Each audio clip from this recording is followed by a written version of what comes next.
एकत्रित आलो आहोत. 15 ऑगस्ट हा दिवस आपल्या सर्वांसाठी अभिमानाचा दिवस आहे. कारण 1947 साली याच दिवशी आपल्या देशाने ब्रिटिशांच्या गुलामगिरीतून मुक्त होऊन स्वातंत्र्य मिळवले.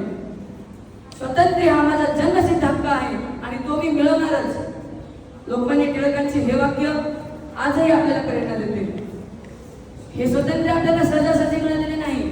भगतसिंग, सुखदेव, राजगुरू, नेताजी सुभाषचंद्र बोस अशा अनेक नेत्यांनी आपल्या प्राणाची आहुती देऊन हा दिवस आपल्या आयुष्यात आणला.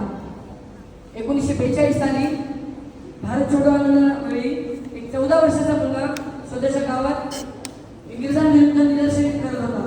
पोलिसांनी त्याला अटक केली, धमकावले, पण त्याचे उत्तर होते, जोपर्यंत मी घाबरणार नाही, जोपर्यंत माझा देश स्वतंत्र होत नाही तोपर्यंत मी लढणारच. हा मुलगा नंतर भारताचा एक महान स्वतंत्र सैनिक बनला. वय लहान असले तरी देशासाठी काम करण्याची त्याची जिद्द खूप मोठी होती. त्याचं वय लहान असलं तर या घटनेतून आपल्याला शिकायला मिळतं की देशभक्तीसाठी वय नाही तर मनातील धैर्य आणि निश्चय महत्वाचा असतो.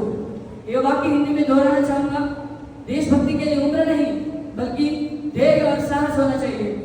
ज्याच्या हृदयात देशप्रेम असते त्याचे जीवन नेहमी उज्ज्वल होते. त्यामुळे आपण सर्वांनी आपल्या मनात देशप्रेम बाळगले पाहिजे.